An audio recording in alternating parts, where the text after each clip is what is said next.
Ya, Bapak Ibu sekalian, mari kita menghormati Sang Buddha. Namo tassa bhagavato arahato sama sambuddhassa.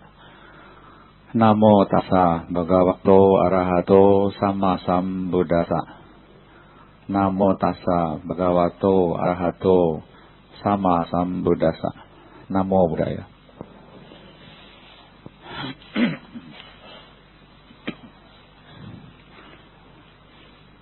Ya, kita bertemu lagi hari ini dan saya akan membahas sebuah topik yang penting, ya, yaitu mengenai yang satu ini, mulut. Ya, bukan mulutnya sih, tapi apa yang keluar dari mulut. Ya. Berapa hari yang lalu ada seorang perempuan dibunuh orang karena mulutnya. Ya, mengeluarkan kata-kata yang menyakiti hati orang lain, yang benar-benar tidak suka. Nah, perempuan itu dibunuh. Ya. Ucapan ini merupakan hal yang sangat penting yang tiap hari kita lakukan, ya. Dari bangun tidur sampai mau tidur lagi. Kadang-kadang lagi tidur ngoceh juga kan, mengigau namanya. Itu rahasia bisa bocor semua itu. Ya. Jadi kalau orang suka mengigau, nggak boleh jadi intel, ya, atau jadi spy. Nanti dia cerita semua, ya. Pernah dengar yang namanya ngigau? Tidur ngomong terus, ya. Nah. Dalam agama Buddha, ucapan ini merupakan hal yang sangat penting, ya.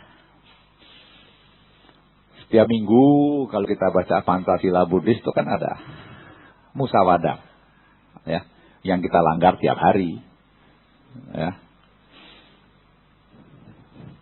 Sesuai dengan Majjhima Nikaya 58, maka ucapan yang tidak melanggar sila keempat itu harus memenuhi 4 syarat, ya. Syarat pertama, ucapan itu harus benar, ya. Yang kedua, ucapan itu berguna, ya, untuk siapa saja, untuk yang bicara dan yang mendengar. Yang ketiga, ucapan itu beralasan, ya, diucapkan. Dan yang keempat, itu tepat pada waktunya. Jadi jarang sekali ucapan kita memenuhi 4 syarat ini, ya. Jadi kalau kita tidak hati-hati, maka semua ucapan kita menjadi salah, ya, itu melanggar sila, ya. Kalau ada sepasang manusia mau jadi suami istri, dihara, itu kan salah satu nasihat atau ikrar dari laki-laki adalah menghormati istri, bersikap lemah lembut. Nah, yang kedua, itu termasuk ucapan yang lemah lembut, ya. Nanti di pihak istri, yang nomor 2, bersikap ramah kepada sanak keluarga dari kedua belah pihak. Jadi berarti termasuk menghormati mertua, kan? Nah, ucapan yang keluar juga harus enak didengar. Tetapi memang ucapan yang enak didengar itu kan tidak selalu benar, kan? Bisa nangkep yang saya bilang. Ucapan yang enak didengar itu belum tentu benar. Tapi ucapan yang benar kan nggak selalu benar juga, kan? Ucapan yang benar belum tentu enak didengar, kayak gitu, ya. Nah, kali ini saya akan membahas ada 6 jenis ucapan, di mana Sang Buddha hanya memilih 2 untuk dipakai. Yang 4, no, ya. Yang 2 saja yang yes, ya. Yang pertama adalah ucapan yang tidak benar, ya. Kemudian tidak berguna dan tidak disukai orang lain.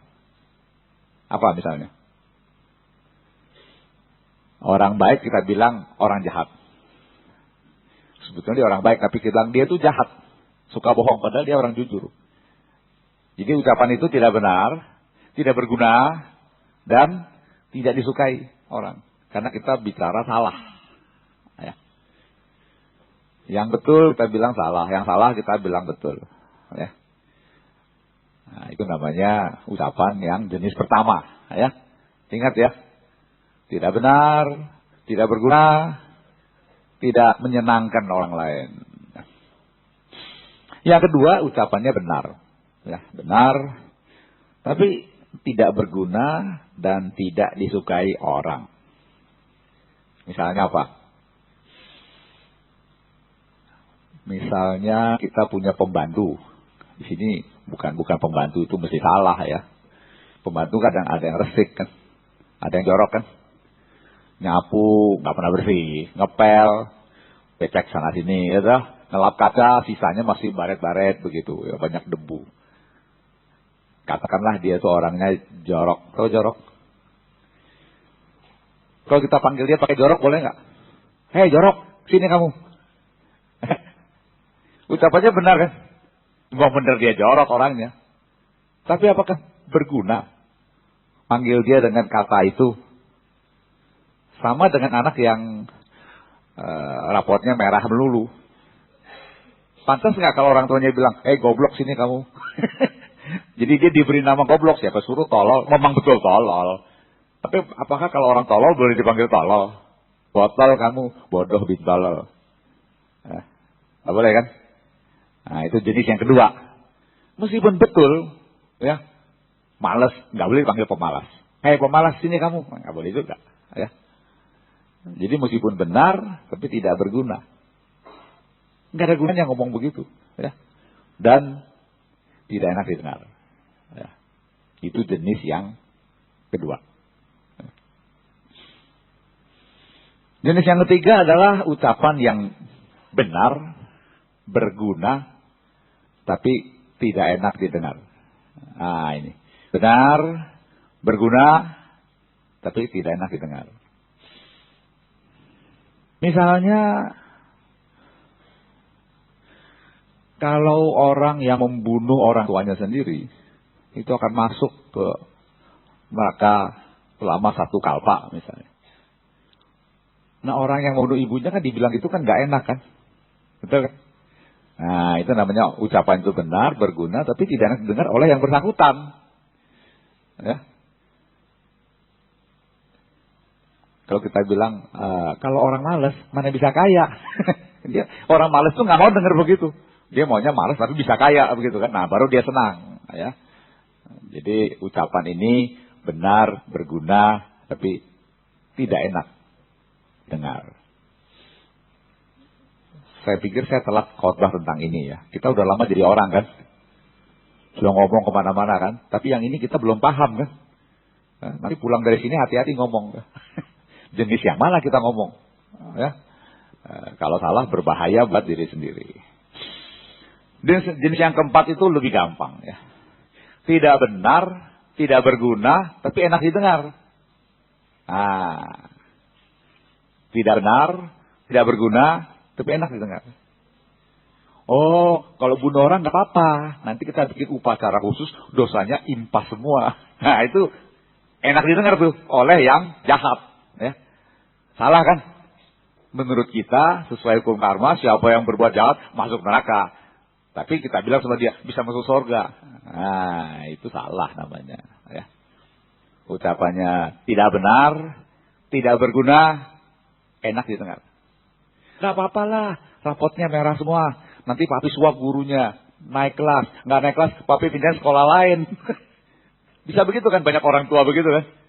Bodoh gak apa-apa, nanti naik kelas juga. Nanti kalau udah gede sih urusan nanti, dia bilang. Nah, itu namanya rapotnya bohong semua kan. Lulus tapi otaknya kosong. Itu orang tua yang salah namanya. Ya. Tidak benar, tidak berguna, tapi enak didengar. Untuk si anak. Ya. Udah lupa lagi yang nomor 1 ya. Saya udah ngomong nomor 4. Semuanya ada 6. Ya. Nomor 5. Ada ucapan yang benar, tidak berguna, tapi disukai pihak lain. Disukai orang lain. Benar, tidak berguna, disukai orang. Nah ini bagaimana? Mungkin bapak ibu punya anak lah.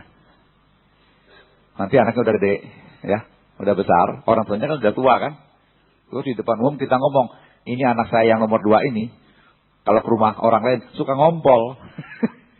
Ngompol di karpet orang. Saya jadi malu. Ucapannya benar kan? Mau itu manggil bapaknya, ibunya dia pasti tahu anaknya suka ngompol. Tapi menceritakan anak suka ngompol di depan orang lain, itu kan nggak usah diucapkan gitu. Ya. Jadi ucapannya benar, tapi tidak berguna. Disukai orang yang mau ngejek dia. Nah, kamu suka ngompol ya? Tukang ngompol datang. Nah, misalnya begitu. Jadi ucapannya benar, tapi tidak berguna, disukai orang. Jadi hati-hati dengan bicara seperti itu. Satu kali saya menceritakan pengalaman. Ya. Pengalaman 30 tahun yang lalu. Secara, kalau rahasia negara 30 tahun itu sudah dibuka ya oleh rahasia. Jadi bukan rahasia lagi kalau 30 tahun. Saya menceritakan kronologis persis dari A sampai Z lengkap semua. Tetapi kalau saya cerita peristiwa kan mesti cerita oknum kan. Si A begini, si B begini, si C begini kan. Nah diantaranya itu disampaikan kepada yang bersangkutan. Maka ucapan saya ini menjadi jenis yang ini. Ya. Benar, tidak berguna diucapkan. Ya. Tapi disukai orang, seru kan. Akhirnya orang itu marah sama saya. Nah ini risiko. Ya. Jadi mulai hari ini saya berhenti ngomong yang begitu. Meskipun itu betul kejadian, saya tahu persis. Orangnya siapa saya tahu persis. Saya nggak mau cerita lagi sekarang. Ya. Karena suatu saat kalau orang ini bocorkan kepada yang namanya saya sebut, dia benci sama saya. Kan dalam dunia ini satu musuh kebanyakan kan. 1000 teman masih kurang. Nah, daripada tambah musuh, mendingan jangan ngomong apa-apa. Meskipun itu benar, pengalaman. Namanya pengalaman dan otak saya belum pikun kan. Jadi apa yang saya ceritakan masih betul. Ya, artinya saya tahu persis tidak salah. Tapi tidak boleh diucapkan. Jadi kalau kita belajar dari kesalahan, maka lain kali kita lebih hati-hati. Ya. Yang keenam ini yang oke. Ucapan itu benar, berguna, dan disukai orang. Dalam agama Buddha cuma satu, membabarkan dhamma. Jadi kalau Anda bicara dhamma, ngajarin orang hal yang baik-baik, itu benar, berguna, dan disukai orang. Dewa pun suka. Ya. Sang Buddha hanya memilih 2. Ya. Memilih yang nomor 6, yaitu ucapan yang benar, berguna, dan disukai orang. Dan memilih nomor 3. Benar, berguna, dan tidak disukai orang. Dewa Datta setelah meninggal dunia masuk neraka Awici. Benar kan? Mungkin Dewa Datta dengarnya gak enak. Nah, yang dibicarakan dia. Tapi kan buat orang lain berguna. Artinya apa? Siapa yang melanggar Garuka Karma akan masuk neraka yang paling bawah. 1 kalpa. Gitu. Ya. Jadi Sang Buddha hanya memilih 2 dari 6 jenis ucapan. Jadi Anda semua setelah mendengar khotbah saya mulai ngitung-ngitung ucapan yang tadi itu masuk kelompok berapa. Ya. Jadi yang tidak berguna, yang tidak benar jangan diucapkan. Ya. Sebagai suami-suami, saya kan bagian suami ya. Kan tiap hari makan masakan istri kan. Kalau istri masaknya gak enak, kita boleh ngomong gak? Hari ini kamu masaknya gak enak ya. Nah, lain kali besok dia gak mau masak lagi. Kamu masak sendiri aja. Ya, saya gak masak lagi. Soalnya gak enak kalau masakan saya. Nah, misalnya begitu. Kan ucapannya benar. Tapi kalau kita ucapkan, istrinya marah. Nah, itu masuk jenis yang mana tuh? Jadi hati-hati. Kalau kasinan, kamu mau kawin lagi ya? Kenapa? Asin. Nah, begitu kan. Marah istrinya. Atau hari ini kok tawar betul, kurang garam, matamu kemana? Nah, itu kan berarti ucapan yang salah satu yang tidak baik diucapkan. Ya. Jadi meskipun orang itu berbuat keliru, berbuat salah, dia tidak harus dihujat, ya, dicaci maki, pakai cara lain menyampaikan, gitu. Ya. Itu sebabnya mulut kita cuma 1, ya toh? Mata kita 2. Hidung 1, lubangnya 2 kan. Siapa yang lubang hidungnya 1? Monster namanya. Kuping kita 2. Berarti kita disuruh banyak mendengar, banyak melihat, banyak bernafas, sedikit bicara. Kaki 2, tangan 2, kaki jarinya 5, tangan jarinya 5. Itu suruh banyak kerja itu. Ya. Tapi mulutnya cuma 1. Lidahnya cuma 1 juga. Ya. Mulut 1 itu berarti kita harus hati-hati. Satu saat hanya ngomong 1 jenis ucapan yang berguna, yang benar, dan yang didengar. Nah kalau sudah begitu, kita akan sangat hati-hati kan berbicara. Ya. Namanya silent is golden. Ya. Tapi kalau diam terus, istrinya bilang, suami saya kalau diam terus, bisu ya. Kadang-kadang si istri minta dipuji, suaminya tidak mau memuji. Ya. Nah, jadi suaminya minta pujian suami yang lain. Nah itu bahaya. Ya, jadi suami-suami ingat itu. Kalau istrinya masak enak, aduh hari ini kamu masaknya enak, kemarin gak enak ya. Salah lagi kan. Kalau kita puji hari ini, dia tanya yang kemarin kan. Nah ini susahnya perempuan, ya, menuntut terus. Ya. Jadi pandai-pandailah mengatur ucapan. Ya. Nah sekarang saya kasih contoh. Saya kasih contoh ucapan yang benar, berguna, dan enak didengar. Di sini ada patung Buddha. Kiri kanannya tahu siapa? Moggallana dan Sariputta. Ya. Sariputta sebelah sana, Moggallana sebelah sini. Ya. Sebelum menjadi biku, Moggallana bernama Upatissa. Ya. Sebelum menjadi biku, bukan, terbalik. Sariputta, Upatissa, Moggallana, Kolita. Ya, namanya. Kedua ini dulu anak orang kaya dan sejak kelahiran yang dulu-dulu memang sudah bercita-cita menjadi Agasawaka, ya, jadi murid Sang Buddha yang utama. Ya. Lalu keduanya berjanji, siapapun yang menemukan guru yang baik, yang bisa membawa kita menjadi orang suci, tolong kasih tahu saya. Gitu, ya. Nah, jadi yang ketemu duluan dengan murid Sang Buddha adalah Upatissa, yaitu calon Sariputta. Beliau bertemu dengan Bade Asaji. Ya, Asaji. Pernah dengar nama Asaji? Salah satu dari 5 pertapa yang mendapat khotbah pertama dari Buddha Gautama. Dia lihat wajahnya begitu cemerlang, terang, bersih. Nah ini mestinya orang baik, nih, ya, orang suci. Lalu dihampiri, memberi hormat. Dia tanya, gurunya siapa? Oh, saya gurunya namanya Buddha Gautama, Sang Bagawa. Ngajarin apa? Lah, si Asaji kan gak mungkin khotbah dhamma kan di pinggir jalan kan.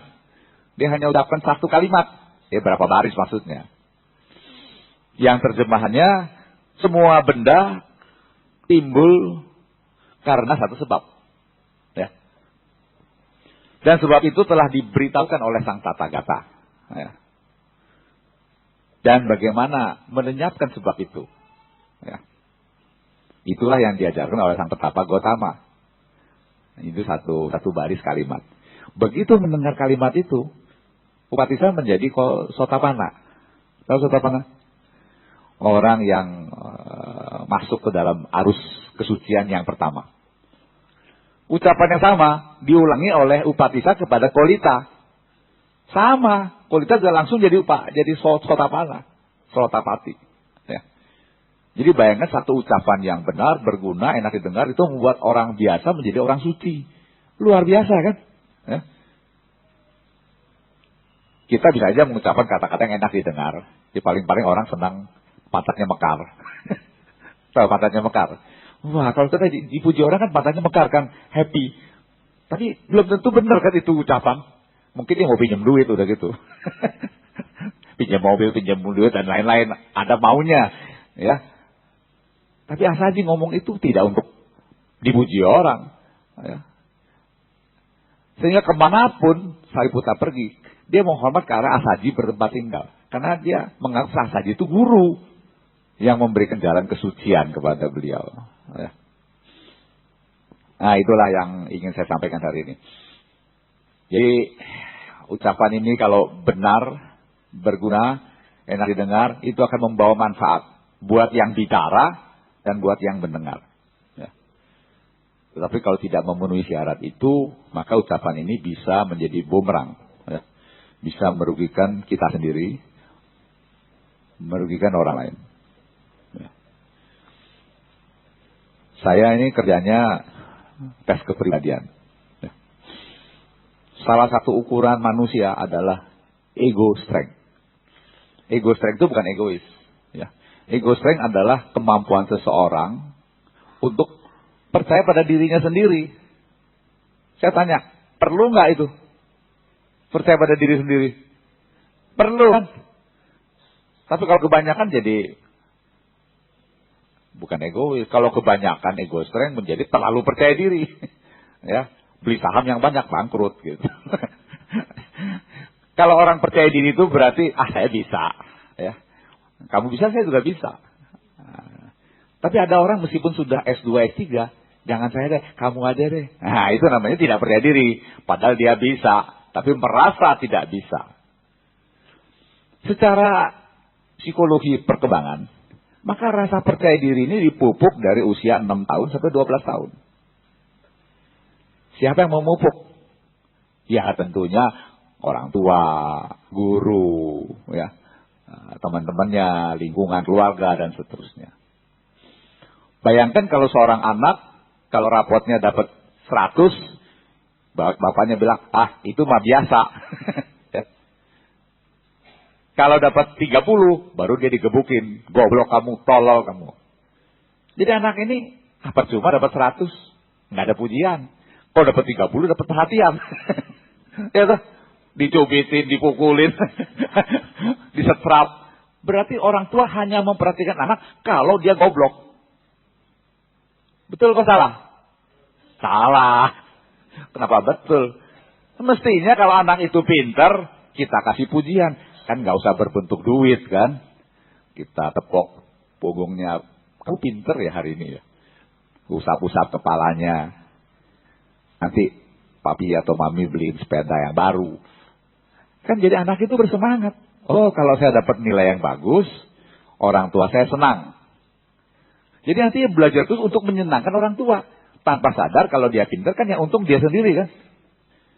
Nah, nanti kalau sudah besar, ego strength itu bisa di atas 50.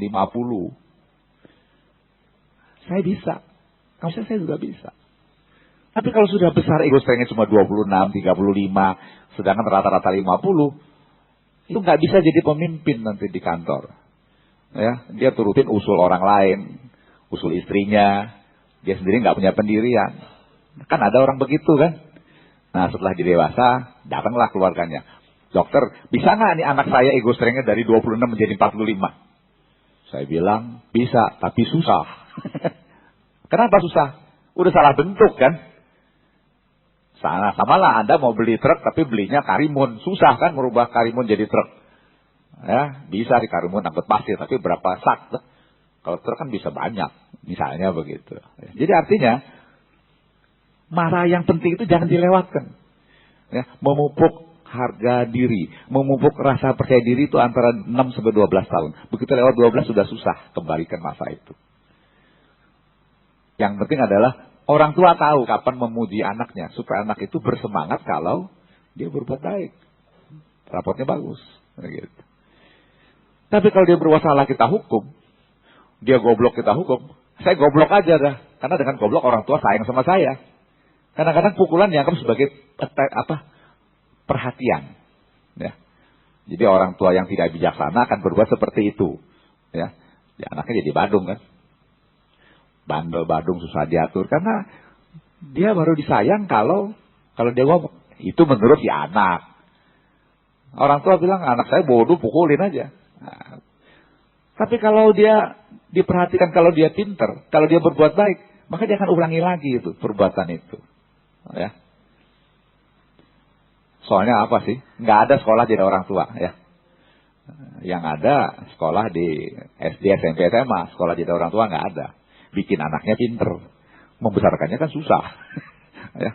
Jadi banyak orang pinter bikin anak, tapi tidak pinter membesarkan anak. Ya. Sehingga udah gede anaknya puthau. Nah, menyesal dia kalau sudah gitu. Ya.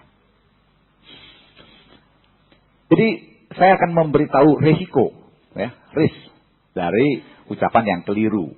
Ya. Pertama, kita bisa membuat orang lain tersesat pandangannya. Ya. Itu risiko paling besar adalah para biku dan pandita. Ya. Kalau ngomongnya salah, orang lain tersesat, panditanya dan bikunya bisa masuk neraka. Jadi hati-hati dengan ucapan yang salah, masuk neraka. Misalnya saya khotbahnya begini, Bapak Ibu bunuh orang yang banyak masuk surga. Itu kan salah. Kalau saya ngomong begitu, saya tuh menyesatkan pandangan orang lain. Saya bisa masuk neraka itu ngomong begitu. Nah, jadi kalau duduk di sini mesti hati-hati, ya. Mesti mewakili Sang Buddha membabarkan dhamma. Itu sebagai contoh. Ya. Atau kita bilang pukul tuh orang sampai bonyok, ntar saya kasih duit 1 juta. Salah kan? Nah, apakah dengan duit itu kita boleh menyiksa orang lain? Ya nggak boleh. Jadi hati-hati dengan uang. Uang itu adalah power, kekuasaan. Nah, zaman sekarang uang untuk caleg lah. Pilih saya, ini 50.000. Ya itu namanya politik uang, serangan fajar nanti ya. Pas 11 April pagi-pagi orang kasih amplop, tusuk nomor sekian ya. Nah, di sini nusuk Pak Edi Sadeli kan. Yang ditusuk orangnya mati dia ntar. Gambarnya dicontreng aja sekarang, nggak ada dicoblos sekarang ya. Jadi yang pertama, kalau kita tidak benar, tidak berguna dan seterusnya, ucapannya bisa membuat orang lain tersesat pandangan. Jadi nggak boleh dilakukan. Yang kedua, kalau kita mengucapkan kata-kata yang kasar, keras, seperti anjing, babi kamu, nah itu kan bisa membuat orang sakit hati, ya. Mengecilkan harga diri orang lain. Apalagi kalau yang ngomong itu kepala keluarga, yang ngomong itu presiden, wah itu bahaya. Ya. Jadi menyakiti hati orang lain itu tidak boleh dilakukan. Ya. Itu namanya kebun binatang. Cuma jarang kita dengar orang maki-maki pakai dinosaurus kan. Yang sering buaya ada, anjing, babi ada, kucing jarang. Harimau juga jarang, naga juga jarang. Yang sering anjing sama babi. Kebun binatang namanya. Ya. Cacing kadang-kadang kedengaran. Ya. Jadi hati-hati dengan ucapan. Ya. Jadi bisa membuat orang lain sakit hati. Orang bilang lidah itu lebih tajam dari pisau. Ya. Tahu pisau silet kan? Nah, lidah kita lebih tajam dari pisau silet. Pisau silet paling motong segini. Kalau lidah kita bisa motong semua hati. Sampai orang putus asa dan bunuh diri. Ya.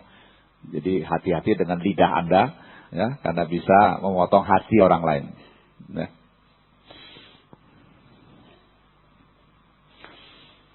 Kemudian ucapan tertentu bisa menimbulkan perpecahan.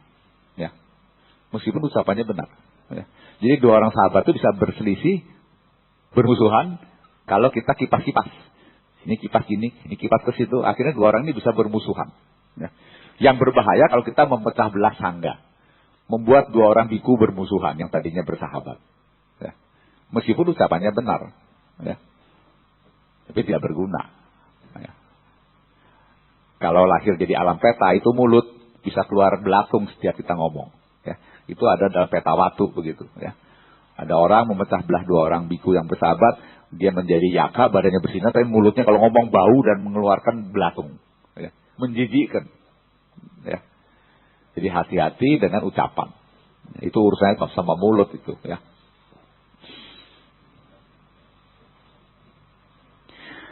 Dan bisa menyebabkan kita lahir di alam neraka. Ya. Sang Buddha mengatakan ada tempat di neraka buat orang-orang yang melanggar sila keempat.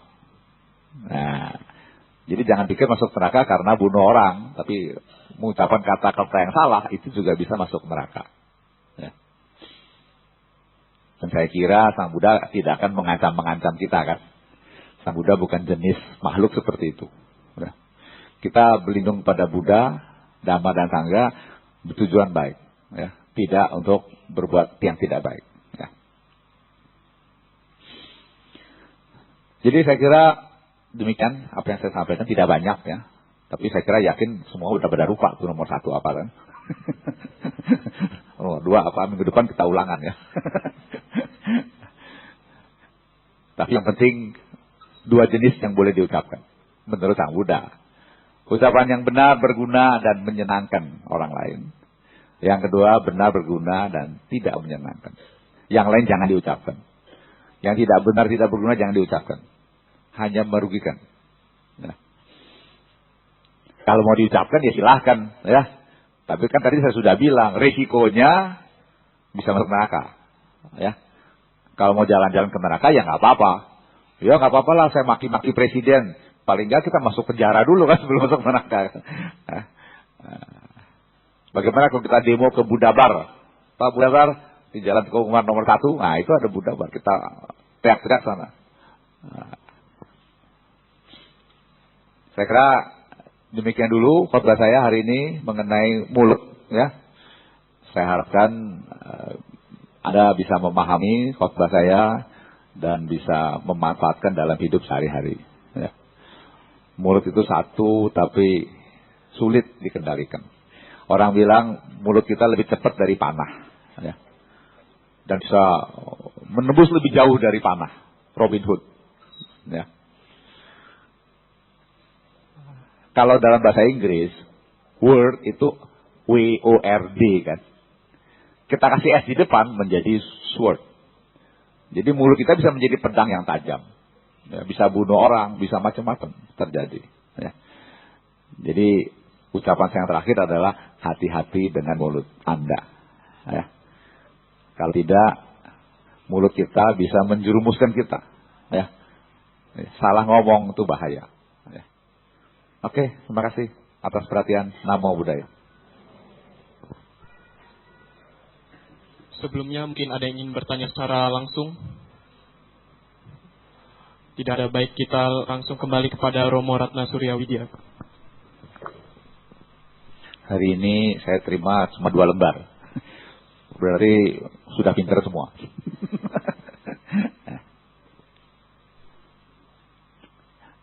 Agama Buddha ini kan umurnya nanti menurut Sang Buddha hanya 5.000 tahun. Ya. Ini sekarang ribuan yang ketiga. Ya. Nah, ribuan yang ketiga ini artinya apa? Agama mulai diperjualbelikan. Ya. Contohnya, nggak usah jauh-jauh lah. Tuh. Kalau nyumbang nanti namanya di situ, ya. Iya dah. Mesti kan tanpa syarat. Saya nyumbang aja. Oh nanti kalau saya nyumbang nanti nama saya orang tua ke sana dipakai parita tiap hari misalnya. Jadi kita berdana itu bersyarat. Itu contoh. Dulu waktu di Semarang, Watu Gong mendirikan wiharanya. Siapa mau nyumbang? Di depan ada batu Buddha, batu Dhamma, batu Sangga. Harganya capial. Misalnya begitu. Itu kan pakai duit kan? Nah, ini contoh bagaimana agama mulai diperjualbelikan secara dhamma. Nah, nanti 1000 tahun yang keempat, orang beragama hanya pakai simbol. Oh, kalau saya pakai lambang cakra, orang Buddhis. Upasaka, bajunya kuning. Nggak usah ke wihara, nggak usah. Ya. Nggak usah narasakara, nggak usah baca parita. Yang penting saya pakai baju kuning berarti agamanya Buddha gitu. Nanti pada saat agama Buddha hampir hilang, ribuan yang kelima, mencari penceramah Buddhis itu susahnya bukan main. Ya. Yang ada tentu yang palsu-palsu, ya. Ajaran-ajaran yang menyimpang, yang tidak benar, tidak berguna dan enak didengar. Ya. Nah, yang benar berguna, enak didengar itu udah jarang. Jadi yang mengerti dhamma semakin sedikit. Begitu. Ya. Jadi nggak usah heran kalau simbol-simbol agama dipakai untuk cari duit. Pernah nggak dulu lihat teh cap Kuan Im? Sama kan? Nah, kalau hiyo cap Kuan Im mah biasa.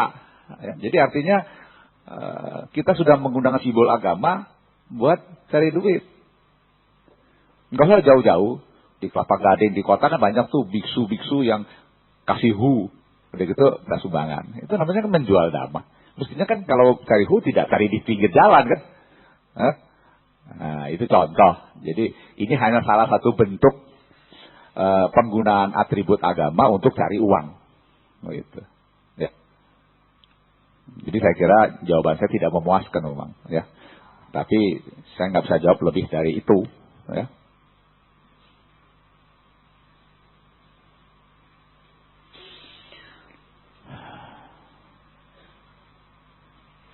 Saya nih nggak bawa kacamata nih, sorry.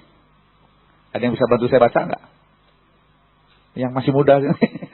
Ayo bantu saya baca aja. Ya baca.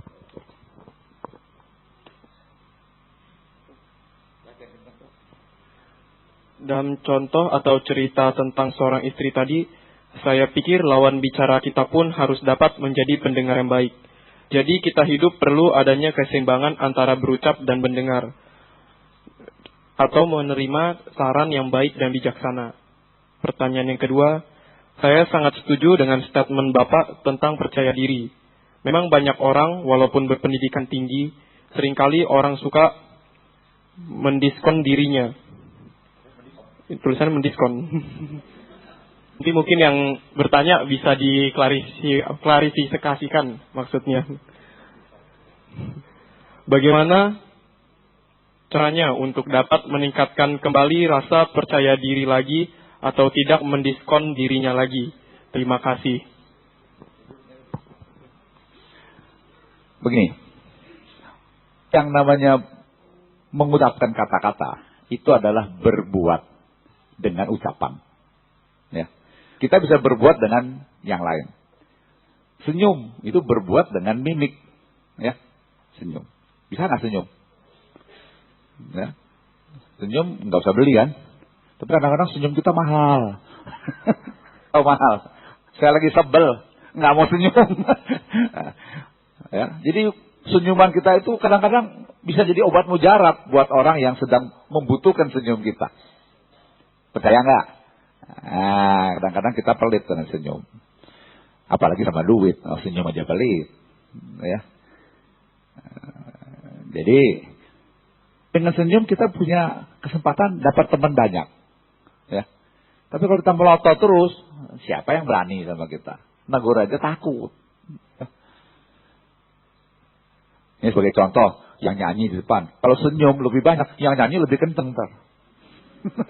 Kalau yang melotot, yang lain juga takut. Ya, di situ bisa dia ketawa. Tadi sana dia tegang dia. Benar nggak? Itu ucapan yang benar, berguna dan tidak enak didengar buat dia kan? Ini contoh langsung. Ucapannya benar, berguna, tapi tidak enak didengar. Kita dengar, enak, senang, buktinya ketawa semua. Dia nggak enak, tapi ketawa juga kan? Soalnya dia nggak berani marah sama saya. Ya dah. Nggak berani marah sama saya. Kalau saya bukan pendeta, dia berani marah. Ntar saya keluar ditonjok sama dia. Jadi, sebelum kita berbuat, ada yang namanya ketana atau keinginan untuk berbuat. Jadi biasanya kita tuh ngomong dulu, baru kita pikir apa yang kita ngomong. Itu salah. Jadi mestinya kita pikir dulu kita ngomong apa, baru kita ucapkan. Kalau semua begitu, nggak ada masalah dengan mulut kita kan. Tapi kan lebih sering kita ngomong dulu baru kita mikir. That's wrong. Ya. Tadi saya katakan kita punya 2 kuping, punya 1 mulut. Ya. Jadi kalau kita mendengar orang ngomong, ya matanya ke arah dia dong. Jangan sampai ke sana. Ya apalagi. Ya. Yang ngomong sama kita juga sebel. Ini mau diajak ngomong kok mukanya lihat ke tempat lain. Ya. Itu namanya mendengar dengan hati. Ya, kadang-kadang orang tua atau majikan dengar anaknya ngomong, betul kita sambil baca koran.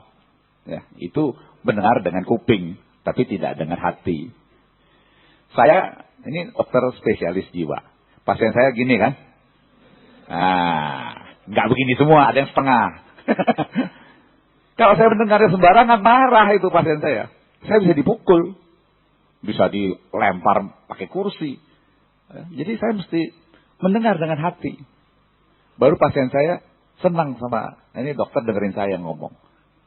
Kita sapa dengan baik, kita senyum sama dia, kita tanggapi semua ucapannya. Jadi kalau saya sudah bisa ngomong sama orang gila, tentu saya bisa ngomong sama yang setengah gila kan.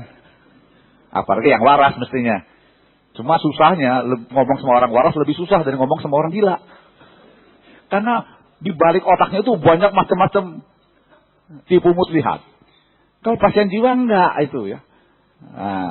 Jadi saya lebih aman kerja di rumah sakit jiwa dari di luar sebetulnya. lebih aman kerja di rumah sakit jiwa. Karena saya nggak mungkin ditipu sama pasien saya. Nggak berani dia. Kalau di luar berani. Ya. Ini bukan serius bergurau. Ya. Nah, jadi kalau kita ingin hubungan kita sama orang lain itu baik, maka kita mulai dengan niat baik. Manifestasinya salah satunya adalah senyum. Baru kita ngomong. Kan ada orang nggak sambil HP sambil senyum kan? Yang diajak ngomong tuh bosnya. Padahal bosnya nggak lihat dia senyum atau melotot kan. Nah, saya bilang, orang senyum sama siapa? Katanya lagi ngomong di telepon sama bosnya. Gitu. Karena kita takut melotot sama bos, meskipun lewat HP kan. Nanti kalau ada video phone, nah itu baru senyum kita. Ya, ngomong dan mukanya kelihatan, nah itu baru kita harus senyum dan pakai parfum. Baunya nyebrang soalnya. Sikat gigi dulu sebelum kita ngomong di telepon. Ya, baunya bisa nyampe. Zaman sekarang hanya suara. Tetapi batin kita bisa keluar melalui suara. Jadi kalau kita sedang marah, suara kita juga ikut nggak enak didengar kan? Nah, jadi sebelum bicara, batinnya ditenangkan dulu, simpatinya dikeluarkan, empatinya dinyalakan, baru kita ngomong. Sehingga yang keluar dari mulut kita itu ucapan yang tenang, menghanyutkan. Maksudnya menghanyutkan itu enak didengar. Siapapun yang dengar ucapan kita itu lalu merasa nyaman begitu. Ya. Jadi kalau istri ngomong, suaminya lihat ke arah dia. Ya, jangan buang muka. Sebaliknya juga sama. Kalau suami ngomong, istrinya mesti mendengarkan. Bukan syarat ya. Ikrar seorang istri yang kelima adalah mematuhi petunjuk suami yang baik. Tapi jangan sambil buang muka dong. Iya, ntar kerja. Kamu pergi ke sana. Nah, suaminya juga marah, istrinya ngomong seperti itu. Ya. Jadi yang namanya saling menghormati itu harus dipraktekkan dalam hidup sehari-hari. Ya.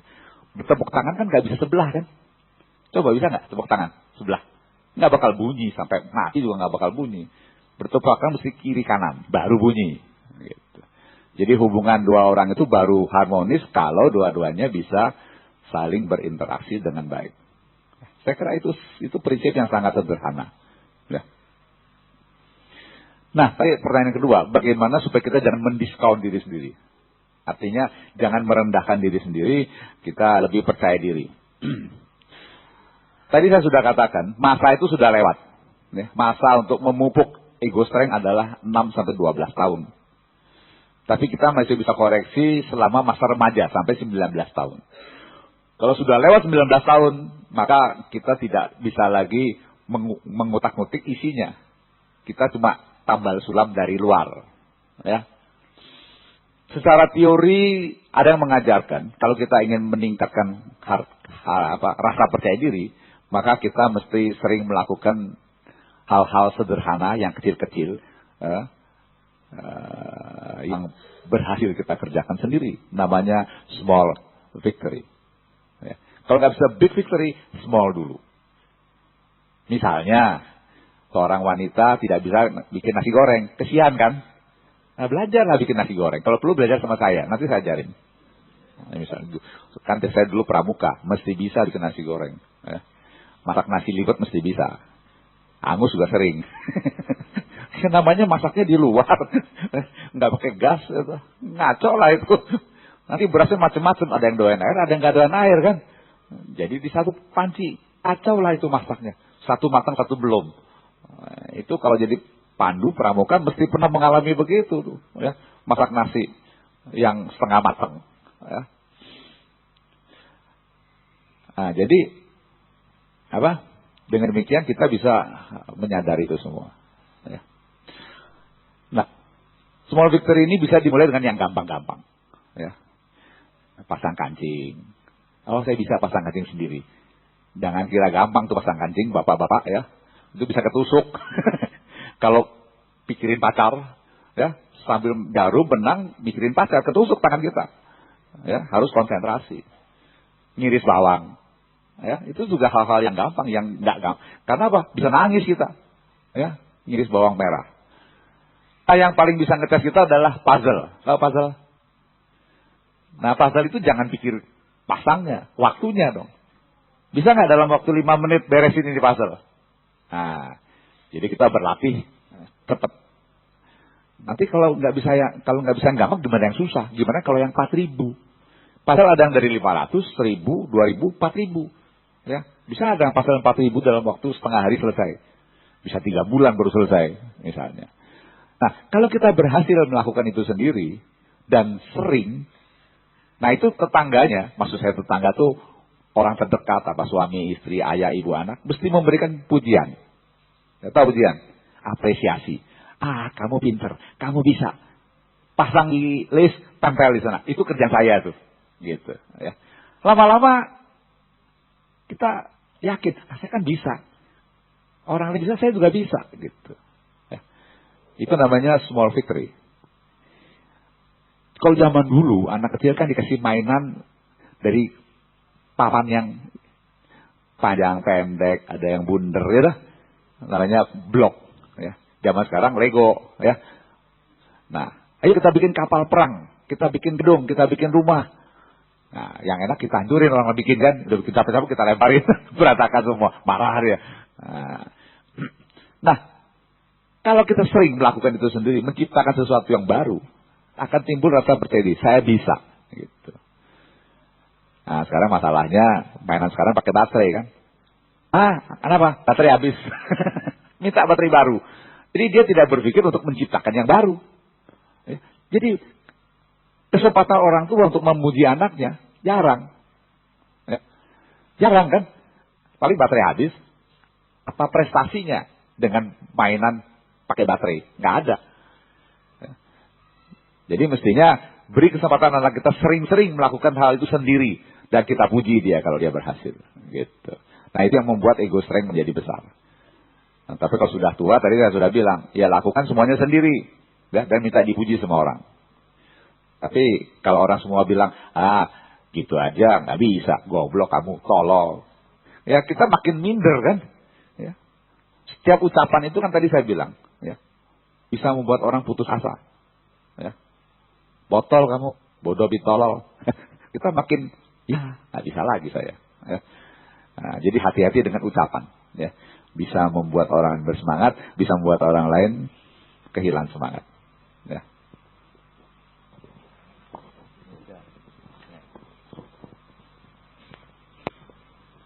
Namo Buddhaya, mengenai penjelasan tentang ucapan yang benar, tetapi dapat memecah belah hubungan baik seorang guru. Apakah salah kalau seorang Gak kebaca. Ini yang nulis mungkin bisa kasih tahu kali apa nih. Seseorang titik-titik menceritakan kesalahan seorang guru yang melanggar winaya kepada guru lainnya.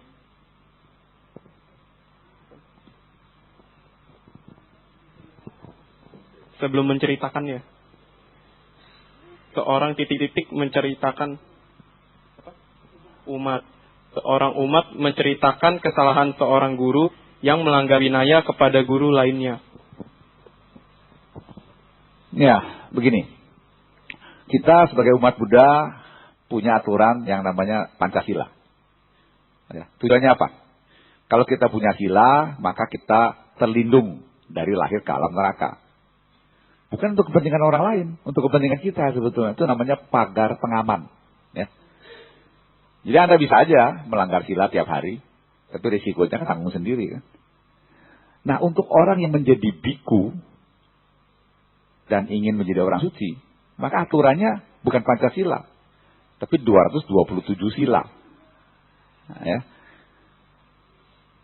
Saya punya teman namanya Mokhtar Rashid, mungkin yang lama-lama masih kenal. Mana orang lama? Kenal Pak Mokhtar Rashid? Nah, beliau ini kan pernah jadi biku kan? Namanya Subato. Ya, Subato. Itu orang Padang pertama jadi biku. Ya, orang Padang. Dia cerita sama saya.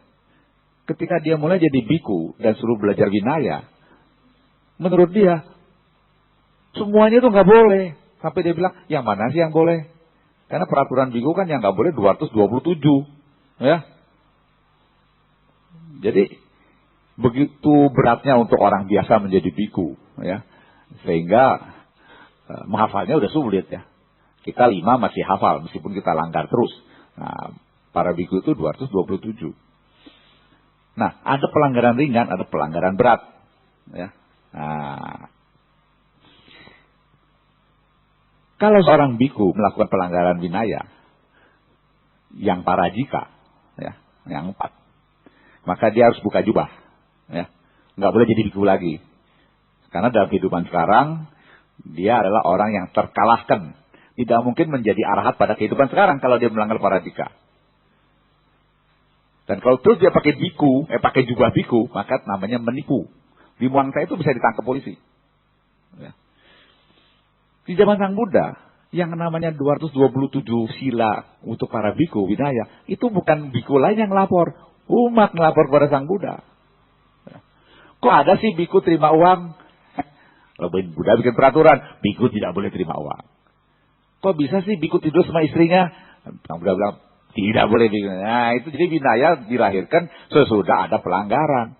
Dan pelanggaran itu bisa dari biku lain, bisa juga dari umat biasa. Jadi boleh umat biasa lapor pada Sang Buddha, biku itu melanggar begini, boleh nggak Bante? Gitu. Cuma tidak ada niat menjatuhkan. Ya. Karena yang namanya winaya adalah tekad, bukan paksaan. Ya. Jadi nggak ada tuh orang dipaksa jadi biku, nggak ada. Orang jadi biku dengan sukarela sebagai sebuah pilihan. Ya, karena dengan jadi biku dia jalan pintas. Seperti Anda mau ke Bogor, boleh pilih jalan Parung, ya, boleh pilih jalan Cahyu, muncul-muncul ntar di sana, bisa jalan tol, bisa jalan Cibinong, ya, silakan. Ya. Sang Buddha mengatakan, aku sudah beritahu sasaran kita kemana, Nibbana. Aku sudah beritahu jalannya, yaitu jalan suci yang beruas 8. Urusan kamu jalan di atas itu kan, bukan urusan saya lagi. Ya. Jadi kalau ada muridnya berhasil menjadi arahat, nah itu karena muridnya berusaha dengan sungguh-sungguh. Tapi kalau nggak sampai-sampai, ya beli duren dulu. Beli duren, mentret, mati, nggak jadi Bogor dong. Ya. Balik dia. Atau sampai di Cibinong makan laksa, mentret dia. Nggak jadi ke Bogor. Itu sebabnya mengapa tidak semua murid Buddha menjadi arahat. Tapi kan banyak yang menjadi arahat. Ya. Nah, gitu. Jadi winaya itu bukan sesuatu yang luar biasa. Ya. Winaya adalah sebuah tekad, peraturan yang kita ingin laksanakan karena keinginan sendiri. Gitu. Ya. Tapi kalau tujuan si umat menjatuhkan orang, nah itu ceritanya udah salah. Tapi kalau tujuannya menyelamatkan orang itu supaya jangan melanggar lagi, nah ceritanya kan lain. Jadi kalau seorang biku melanggar winaya, kita ngomong dia pasti nggak mau dengar, kita ngomong sama gurunya. Bante, murid Bante begitu, boleh nggak? Kalau nggak boleh, dia yang tegur, bukan kita yang tegur. Karena kita umat biasa tidak boleh negur biku. Winaya, silanya banyakkan biku, begitu. Saya mendapat peluang. Jadi kalau di daerah-daerah ada biku melakukan pelanggaran winaya, itu umat boleh ngomong sama saya ngomong sama ketua sangga. Itu wewenang yang diberikan oleh STI kepada saya sebagai ketua Magabudi. Ketua Mandani, ketua Patia juga boleh. Tapi jangan umat yang ngomong. Lewat jalur gitu. Nah nanti bikunya di sana panggil itu biku yang melanggar. Kepala sangga. Panggil. Ini ada cerita begini betul nggak? Kalau salah ya selesai. Tapi kalau betul, hukumannya apa? Sanksinya apa? Ya, apa dipindah, apa dicopot, apa dihukum. Nah itu tuh urusan STI. Atau urusan sangga, bukan urusan kita. Ya. Paham gitu? Ya. Jadi yang penting keinginannya apa di kepala kita? Ya. Apa keinginannya hanya sekedar kepengen dikenal orang, kepengen beken, kepengen dipuji, ya itu lain cerita. Tapi kalau tujuannya baik, tentunya harus meluruskan yang salah supaya betul. Nah untuk itu kita mengerti dulu winaya itu seperti apa. Misalnya, kalau ada kaum ibu, ya maaf saja, kaum perempuan, telepon Bante jam 11. Bante udah tidur belum? Bante angkat, belum. Kita ngobrol yuk. Semoga Bante tidur yang mimpi yang enak-enak, yang bagus-bagus. Boleh nggak begitu? Jadi adanya HP itu membuat terbukanya kesempatan pelanggaran winaya. Karena Sang Buddha mengatakan tidak boleh seorang biku bicara dengan perempuan dalam ruangan tertutup yang tidak kelihatan dari luar. Mesti kelihatan dari luar. Itu pertama. Yang kedua, suaranya mesti kedengaran keluar. Kalau tidak kedengaran keluar, melanggar winaya juga. Gitu. Nah, hati itu kan bisa membuat pelanggaran kan. Ya kasak kusuk di pojok-pojok gitu, nah dia bisa bikin janji. Nah, di dalam winaya, perempuan itu bahaya. Kan banyak biku kawin kan, karena tergoda oleh perempuan. Kenyataannya kan begitu dari zaman dulu sampai zaman sekarang. Biku dengan sila 227 kan jadi laki-laki yang sangat baik hati kan. Yang 5 aja baik, gimana 227 coba. Ngomongnya sopan, hati-hati, ramah. Ya pasti, kalau jadi suami pasti jadi suami yang baik. Tapi nggak bisa cari duit katanya. Ya bekas biku, gimana cari duit. Nggak bisa bohong dia katanya. Ya. Nah, itu jangan tuh ya. Jangan cari bekas biku sebagai suami. Kasihan, nanti bikunya habis semua. Nggak ada yang mau jadi biku. Ya, begitu. Ya. Jadi kalau kita niatnya baik, ingin meluruskan, memperbaiki, silakan. Tapi jangan dengan niat untuk menjatuhkan. Ya. Pancasila aja susah, apalagi jadi biku. Silanya lebih susah lagi dilaksanakan. Tapi kita harus hormati keinginannya menjadi orang suci. Ya. Jadi niatnya nggak boleh niat buruk. Ya, bisa saja terjadi nanti kita niatnya baik, ditafsirkan sebagai tidak baik. Bisa begitu. Nah, tapi ya selama kita niatnya baik, itu urusan orang lain lah menuduh kita macam-macam. Ya. Yang penting kita tidak punya niat buruk. Itu kan karma bekerja sesuai dengan niat kita kan. Ya, kalau kita niatnya baik, nggak apa-apa, jangan takut. Risiko tanggung penumpang. Urusan saya bilang. Ya. Oke, nah, berikutnya.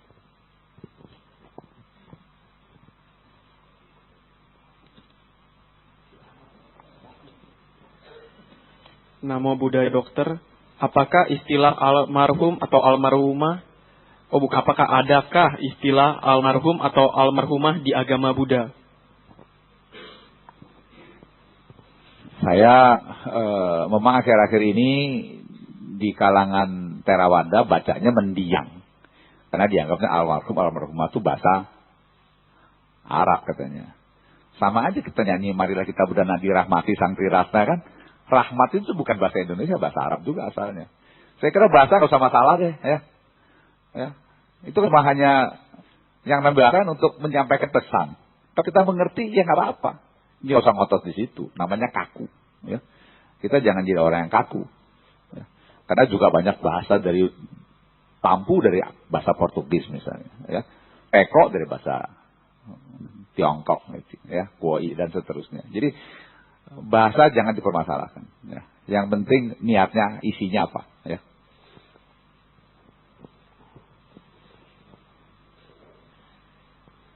Bagaimana cara menegur seseorang dengan cara yang baik, terutama melalui kata-kata yang tipe nomor 6? Contoh konkretnya?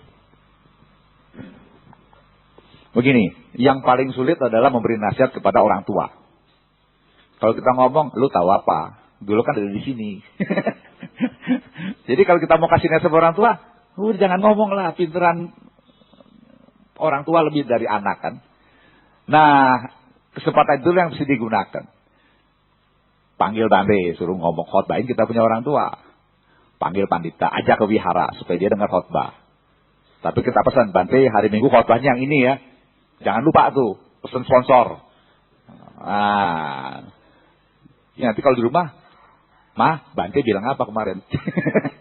Jadi yang ngomong kan bukan kita, Bante yang ngomong, kita cuma ingetin dia aja. Gitu boleh, ya. Jadi ucapan yang benar, berguna dan enak didengar. Itu diberikan oleh para biku dan para pandita. Ya. Karena meskipun ucapan kita benar, berguna dan enak didengar, kalau yang ngomong tuh anak, orang tuanya nggak mau dengar. Bisa-bisa lu aja katanya. Sok pinter lu katanya. Begitu kan. Nah, jadi suruh orang lain yang ngomong. Ya. Kadang-kadang pinjam nama dokter. Ketemu dokter, nanti bilang nama saya jangan begini-begini ya. Nah, dokter yang ngomong, padahal itu pesan sponsor kan. Nah, itu kerja anak-anak kurang ajar memang itu. Habis nggak didengar gimana? Kepaksa pakai mulut orang lain. Dokternya kalau salah juga kan nggak mau ngomong kan. Nah, kalau benar ya dia mau menyampaikan begitu. Tapi kadang-kadang dokter yang gesian, nggak mau dipesan begitu. Ya, terserah dia mau ngomong apa katanya. Ya. Tapi salah satu hal yang baik adalah mengajak orang tua ke wihara, ya, berdana. Saya sebagai contoh, mengajak ibu saya mendirikan sebuah yayasan misalnya. Ya. Yayasan Abdi Dhamma itu salah satu pendirinya itu ibu saya. Itu mestinya Dr. Metasari yang masuk ke situ. Ya. Tapi saya bilang ngalah deh, kasih ibu saya yang masuk. Jadi ibu saya mendirikan Yayasan Abdi Dhamma. Pernah dengar kan Abdi Dhamma? Nah, jadi kalau kita ingin membalas budi orang tua, itu sangat sulit. Ya. Katanya meskipun kita memberikan harta berapa banyak, kedudukan dan lain-lain, kita pijitin dia tiap hari, kita panggul dia sampai 100 km, tidak bisa membalas budi orang tua. Jadi salah satu cara yang bisa dipakai adalah membuat orang tua kita tuh memiliki sada. Ya. Jadi kalau kita membuat orang tua yang tidak punya sada, jadi memiliki sada kepada Sang Tiratama, nah itu salah satu cara. Yang kedua, orang tua kita yang suka potong ayam, kita bilang beli ayam aja yang udah mati. Dia berhenti melanggar sila. Nah, itu juga bagus. Kemudian kita mengajak orang tua kita yang pelitnya minta ampun jadi murah hati. Itu paling susah. Ya. Makin tua makin pelit kan. Takut nanti gak punya duit ya kalau udah tua. Ya. Kita ajak orang tua kita berdana. Itu susah, tapi harus dimulai. Kalau enggak nanti lahir lagi jadi orang miskin ya, meskipun sekarang kaya. Ya. Nah, yang paling sulit nomor 4, membuat orang tua kita jadi orang bijaksana. Ngasih duit mau 1 M juga bisa, tapi ngasih kebijaksanaan, sorry. Ya. Orang tua kita harus punya sila dan samadhi, baru dia bisa jadi orang bijaksana. Nah, dengan demikian kan dia bisa jadi orang suci nanti. Ya. Itu nomor 4 yang susah. Sama dengan anak kan. Kita bisa bikin anak kita tuh pintar, sehat, kaya, tapi nggak bisa bikin anak kita bijaksana. Nah, iya tuh, bisa nggak yang jual soalnya di mall. Mana ada yang jual bijaksana? Kebijaksanaan adalah sesuatu yang dicapai melalui sebuah proses. Ya, jadi kalau kita bisa membuat anak kita bijaksana, udah hari tua mesti nyaman lah, mesti happy. Anaknya pasti uhau kan? Ya, kalau dia tidak bijaksana pasti puthau. Ya. Kalau orang tua ngasih anak kan nggak ngitung-ngitung kan. Kalau anak kasih orang tua, dia hitung dulu. Sesudah dia cukup, nah dia baru kasih buat orang tuanya. Itu namanya kurang ajar itu. Ya. Nah, jadi selalu begitu, di mana-mana sama saja. Ya. Jadi membuat orang tua bijaksana sangat penting. Tapi semakin tua, semakin susah ya membuat orang tua menjadi bijaksana. Ya. Tentu harus diucapkan dengan kata-kata yang baik, yang benar. Ya. Namo Buddhaya. Romo, apakah ucapan benar dan berguna tidak enak didengar, sebaiknya tidak diucapkan saja? Misalnya kita punya atasan di kantor yang berbuat salah dan kita menegurnya, tidak sengaja ucapan benar dan berguna itu tidak enak didengar terucapkan. Bukankah menyebabkan kita tidak disukai? Hal ini apakah bukan berarti tidak ada manfaatnya bagi kita sendiri? Kita jadi dibenci oleh atasan sendiri dan menjadi tidak betah. Dalam hal ini, apakah sebaiknya kita diam saja? Ya, saya tetap menganjurkan ucapan yang benar dan berguna diucapkan, meskipun tidak enak didengar. Ya, karena suatu saat kebenaran akan terungkap. Ya, kalau kita tidak mengucapkan, lalu kita bisa dituduh menyembunyikan kebenaran. Ya. Jadi risiko tidak disukai orang lain harus diambil. Ya. Lebih baik memilih mengucapkan yang benar dan berguna daripada tidak mengucapkan, kemudian kita dituduh yang tidak baik di belakang hari. Tapi Anda yang memutuskan, bukan saya. Kadang-kadang kita perlu disukai orang kan. Tapi kalau risikonya kita dituduh tidak jujur, mendingan jangan. Ya. Lebih baik ngomong seadanya. Nah, itu lebih aman. Ya. Suatu saat setelah orang atasan kita itu sadar kebenaran dan bergunanya ucapan kita bisa naik pangkat. Kalau enggak, jangan harap naik pangkat. Ya, ini orang cuma menjilat aja. Cuma ngomong yang enak-enak aja. Ya. Ya terserah, ini kan cuma ngomongan saya. Anda boleh pilih mau ngomong apa nanti ya. Risiko tanggung sendiri ya.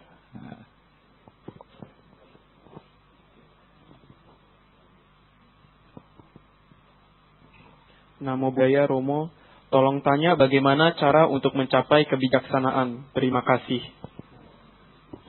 Jadi arahat. Jadi secara teori PAN-nya itu hanya bisa dicapai melalui pelaksanaan sila dan samadhi. Nggak ada cara lain. Ya.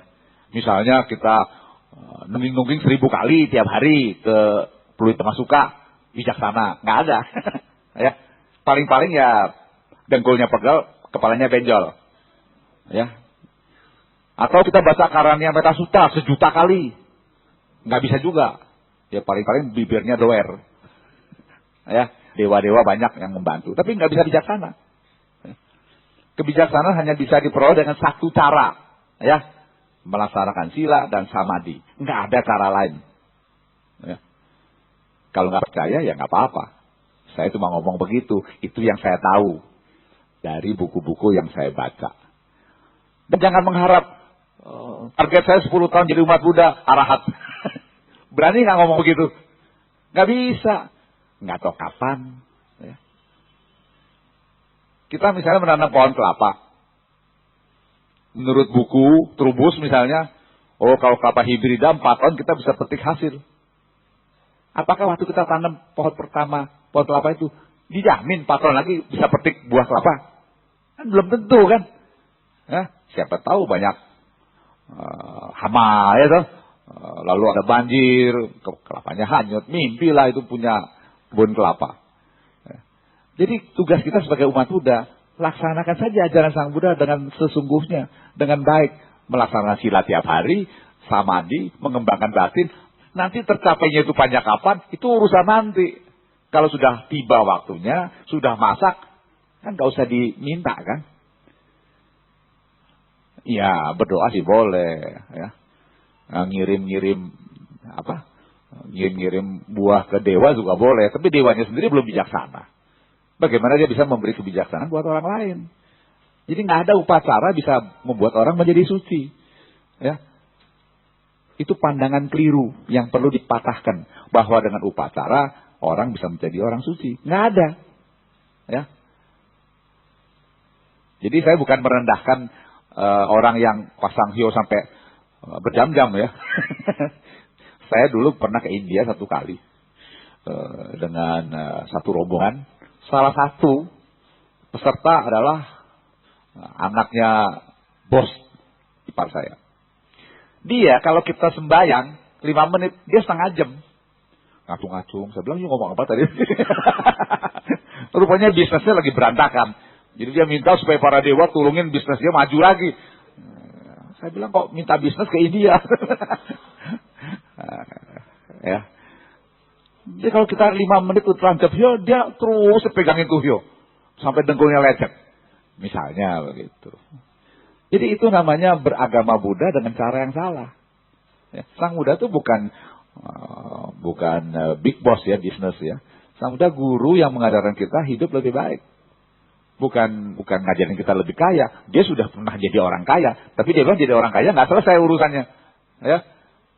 Jadi orang bijaksana baru selesai. Tapi yang susah kan tadi saya bilang. Kebijaksanaan tidak bisa netes dari langit. Sebagai anugerah. Ya. Tapi hanya merupakan satu pencapaian. Dari sebuah proses yang panjang. Ya. Kalau kita tidak melangkah di atas jalan itu. Jangan mimpi dapat kebijaksanaan. Ya tak? Kalau kita jalannya ke Bogor, nggak mungkin sampai ke Bekasi kan. Jalannya ke Bogor, nggak mungkin ke Bekasi. Ya. Kalau mau ke Bekasi ya jangan ke Bogor, arahnya ya ke Bekasi sana. Gitu. Jadi ajaran Sang Buddha selalu praktis, masuk akal. Ya. Kalau yang nggak masuk akal, saya bilang ya nggak masuk akal. Keliru. Ya. Ya dah. Oh terakhir kalau sudah. Kapan pulangnya lagi?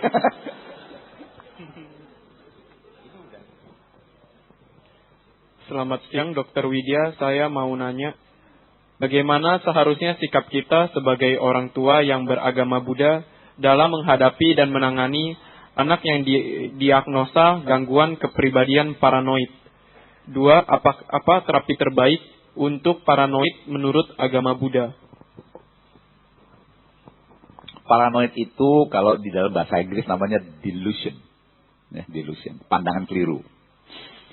Kalau dalam bahasa Indonesia namanya waham. Ya, waham ini juga bukan bahasa umum, yaitu bahasa rumah sakit jiwa, ya, waham. Jadi kalau ada orang menganggap sesuatu yang salah sebagai benar, nah itu namanya waham. Paranoid, istilah Latin atau Inggrisnya. Ini penyakit yang paling lama sembuhnya. Ya, karena dia menyangkut keyakinan. Adanya di dalam kepala dia itu. Ya. Secara teori, mungkin kalau belum lama sakitnya, itu bisa dihilangkan dengan obat-obatan. Ya. Tetapi, menurut pengalaman saya, ini hilangnya belakangan. Ya. Ngamuk-ngamuknya sudah nggak ada. Ya. Ngomong sendiri sudah nggak ada. Nah, ini belum hilang. Ya. Jadi kadang-kadang orang tuh hidup sampai mati dengan keyakinan yang salah. Ya, dan wahamnya. Ini penyakit yang kronik bertahun-tahun yang sangat sulit disembuhkan. Tentunya ya kita jangan ikut-ikutan anak itu punya keyakinan yang salah. Kita harus berusaha untuk mengcounter. Bahasa Inggrisnya mengcounter ya, ke bahasa Indonesianya membantah. Misalnya begini, ada seorang perempuan yang tidak kawin, mengaku punya anak 10. Salah kan? Nah, kita tinggal tanya, anaknya berapa orang? 10. Namanya siapa? Dia sebut satu-satu tuh. Yang nomor pertama, lahirnya di mana? Orang yang nggak pernah kawin, bagaimana dia bisa cerita melahirkan? Tapi kalau dia punya waham, dia bisa cerita tuh. Yang pertama lahir di Budi Mulia, yang kedua di Sebedat, yang ketiga di Karulus. Dia bisa cerita semua. Ya. Namanya pandangan keliru. Ya. Nah, itu kerja dokter gila sih sebetulnya sih. Karena lama dokternya gila juga kan. Tapi semuanya begitu, tidak sesuai dengan realitas. Jadi kita yang ada di sekitar orang sakit jiwa harus mengajak dia berpikir sesuai dengan realitas. Berdiri di atas bumi. Ya, itu susah itu. Ya. Ada orang yang yakin suaminya itu punya simpenan di luar. Padahal suaminya jujur. Tapi dia tetap curiga suaminya itu main perempuan. Susah kan? Nah, kesianlah suaminya punya istri begitu cemburuan. Orang bilang makin cemburu makin cinta kan? Sebetulnya kan egois dia. Tidak boleh suaminya buat orang lain. Mestinya kan silahkan ya suami saya ambil buat orang lain. Itu istri yang baik hati. Zaman dulu di Muang saya begitu. Keluar pintu rumah suami orang. Pulang suami saya. Supaya jangan sakit hati. Soalnya di Muang saya itu pelacuran kan banyak sekali kan. Nah, sekarang sesudah ada AIDS, nggak ada istri membiarkan suaminya main di luar. Kamu awas main di luar, saya potong burung kamu. Dan ternyata banyak suaminya potong burung istrinya karena suaminya main di luar. Ya. Jadi tahu main, bukan main apa ya, pakai tanda kutip lah. Main di luar. Ya. Begitu. Ya. Jadi susah lah ngomongnya ya. Hah? Udah ya, cukup ya. Jadi pada prinsipnya adalah bahwa kita harus berusaha meluruskan pandangan yang keliru, ya. Nah, tapi itu tidak mudah dilakukan. Jadi kalau memang anaknya sakit ya minta tolong dokter. Sekarang banyak obat-obat yang lebih bagus dari obat zaman dulu, tetapi makin lama ya makin mahal, ya. Tapi bukan berarti obat itu pasti menyembuhkan. Kalau Anda baca buku saya yang 300 tajam mengenai kesehatan jiwa, di situ saya tulis bahwa obat tidak pernah menyembuhkan. Obat hanya mengurangi gejala. Ya. Yang menyembuhkan adalah dirinya sendiri. Ya, jadi kalau kita sakit, jangan yakin tuh dokter bisa menyembuhkan. Oh, dia juga sakit nggak bisa menyembuhkan dirinya sendiri. Ya. Kalau saya sakit, saya nggak bisa menyembuhkan diri saya sendiri. Ya, kita hanya bikin kondisi supaya penyakit itu lebih ringan, tidak bisa menyembuhkan. Saya kasih contoh dah, kalau Anda kehujanan terus pilek, ya, ke dokter kan, dokternya kasih apa coba? Hah? Dia kasih obat batuk kan, dia kasih obat panas, obat sakit kepala, pengencer riak. Ada nggak obat yang membunuh virusnya? Nggak ada, ya. Nanti lain kali kehujanan pilek lagi, ya, sama aja, ya. Jadi nggak ada obat bisa menyembuhkan penyakit. Obat hanya mengurangi gejala penyakit, tidak menghilangkan penyakit. Jadi dengan demikian, apa yang kita kerjakan? Kita bikin supaya kondisi tidak sakit itu yang bertahan lama. Ya, cukup istirahat, gizinya bagus, pikirannya tenang, pasti kita nggak sakit-sakit. Olahraga yang teratur, ya. Jangan terlalu banyak makan, jangan terlalu banyak minum, jangan terlalu banyak tidur. Terus jangan terlalu tuh jangan. yang bikin yang namanya terlalu pasti bikin kita sakit. Coba orang kerja terlalu berat, apa nggak sakit? Pasti sakit. Ya. Kalau kita terlalu banyak istirahat, jadi gemuk kan. Jadi jangan terlalu, yang ringan-ringan aja, yang sedang-sedang paling bagus. Ya. Dengan demikian hidup kita menjadi lebih seimbang. Ya. Saya tidak memandang enteng usaha orang, ya. Tidak. Tetapi kalau kita semuanya serba terlalu, maka tubuh kita mungkin tidak bisa ikut, ya, dengan kelakuan kita. Ya. Oke, saya kira cukup sekian. Sampai ketemu di lain kesempatan dengan topik yang lain. Topik ini topik ringan tapi berat, ya. Tapi kalau Anda menyimak dengan baik, mudah-mudahan bermanfaat. Ya. Sang Buddha mengatakan orang yang ucapannya lemah lembut dan enak didengar, lahir lagi mesti jadi orang yang baik rupa. Kalau laki-laki yang ganteng, kalau perempuan ya cantik. Ya. Jadi artinya ucapan kita bisa menentukan hari depan kita. Ya. Kalau nggak percaya ya buktikan sendiri kan. Kan saya cuma dengar aja dari buku dan saya baca di sini dan saya ucapkan di sini. Ya.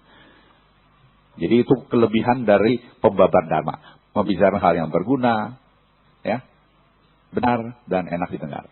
Ya. Namo Buddhaya.